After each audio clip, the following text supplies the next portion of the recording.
Hello बच्चों, चलिए प्रश्न को देखते हैं। प्रश्न है, किसमें sp2 संकरण उपस्थित है? विकल्प ए CO2, विकल्प बी SO2, विकल्प सी CO और विकल्प डी N2O।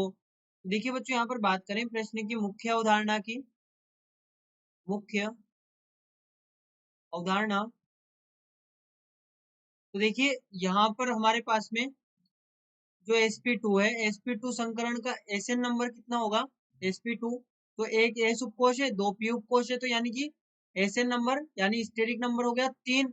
अब स्टेरिक नंबर की हम गणना कैसे करते हैं? तो यहाँ पर एक इलेक्ट्रॉन युग्म, यहाँ पर हम SN नंबर की गणना करते हैं एक तो इलेक्ट्रॉन युग्म की संख्या से, इलेक्ट्रॉन युग्म की संख्या प्लस सिग्मा बंध की संख्या, सिग्मा बंध की संख्या जो कि केंद्रीय परमाणु में उपस्थित हो। अब देखिए यहाँ पर सबसे पहले हम देखें CO2 की संरचना, तो CO2 इस प्रकार से होगा, ये C double bond O double bond O। तो यहाँ पर देखें SN नंबर कितना होगा? तो लोन पेयर तो 0 है कार्बन के पास में, प्लस सिग्मा बंध, अब ये एक पाई बंध, ये एक पाई बंध, ये एक सिग्मा बंध, ये एक सिग्मा बंध, तो सिग्मा बंध कितने हो गए? 2 हो गए। तो यहाँ पर ये हो गया स्टेज नंबर 2, जो कि SP होता है संकरण। स्टेज नंबर 2 हो गया, तो संकरण जो होगा वो SP होगा। इसके बाद में देखें अगला, यहाँ पर CO, यहाँ पर ये हम देखें SO2, SO2 तो SO2 की संरचना इस प्रकार से होगी, S double bond O double bond O और बचा एक लोन पेयर, ये इस प्रकार से, क्योंकि हमें पता है कि जो यहाँ पर सल्फर होता है उसके बाह्यतम कोश में 6 इलेक्ट्रॉन होते हैं। तो यहाँ पर स्टेरिक नंबर की यदि बात करें तो स्टेरिक नंबर किस प्रकार से होगा?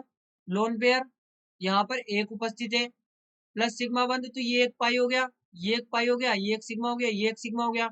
तो इस प्रकार से यहाँ पर भी 2 सिग्मा बंध उपस्थित है, यहाँ पर भी 2 सिग्मा बंध उपस्थित है। तो ये हो गया यहाँ पर 3 स्टेरिक नंबर यानी कि sp2 संकरण। इसके बाद में CO की संरचना की बात करें तो ये इस प्रकार से होती है, ये यहाँ पर एक लोन पेयर, ये यहाँ पर एक लोन पेयर, यानी कि SN नंबर की यदि बात करें कार्बन के, तो यहाँ पर एक होगा लोन पेयर, प्लस ये एक सिग्मा बंध है, बाकी 2 पाई बंध है, तो यहाँ पर एक सिग्मा बंध हो गया। तो इसकी संरचना यहाँ पर संकरण हो गया 2, और इसका जो यहाँ पर SN नंबर 2 हो गया और संकरण हो गया SP। इसके बाद में NO2 की बात करें तो ये यहाँ पर होता है N double bond O single bond O minus, और यहाँ पर ये होता है एक लोन पेयर, यानी कि SN नंबर की यदि बात करें नाइट्रोजन के, तो एक तो लोन पेयर उपस्थित है और साथ में देखें 2 यहाँ पर सिग्मा बंध उपस्थित है, 2 सिग्मा बंध। यहाँ पर देखिए ये हमें दिया गया है N2O, यहाँ पर ये हमें दिया गया है N2O N2O। तो N2O की संरचना इस प्रकार से होगी, N ट्रिपल बॉन्ड ऑक्सीजन। अब यहाँ पर ऑक्सीजन के पास होंगे 6 इलेक्ट्रॉन, क्योंकि यहाँ पर एक नेगेटिव भी आ जाएगा, और साथ में यहाँ पर नाइट्रोजन पर होगा एक लोन पेयर। तो यहाँ पर यदि इनके संकरण की बात करें तो यहाँ पर इसका संकरण जो होगा, इसमें एक सिग्मा बंध उपस्थित है, एक लोन पेयर उपस्थित है, ये हो गया SP। इसमें यहाँ पर यदि इस नाइट्रोजन की बात करें तो इसमें एक सिग्मा बंध उपस्थित है, यहाँ पर 2 सिग्मा बंध उपस्थित है, तो यहाँ पर ये भी हो गया SP। वहीं पर हम यदि बात करें ऑक्सीजन की, तो ऑक्सीजन में एक सिग्मा बंध और 3 लोन पेयर है, तो यहाँ पर इसका संकरण हो गया SP। यहाँ पर एक सिग्मा बंध और 3 लोन पेयर यानी कि स्टेरिक नंबर हो गया 4, तो संकरण हो गया SP3।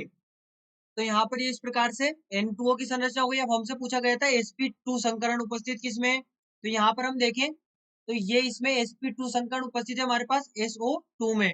तो यहाँ से हमारा जो सही विकल्प होगा वो यहाँ पर होगा विकल्प बी SP, यहाँ पर विकल्प बी होगा SO2, जिसमें sp2 संकरण उपस्थित है। तो बच्चों आशा करते हैं आपको प्रश्न समझ आया होगा। धन्यवाद।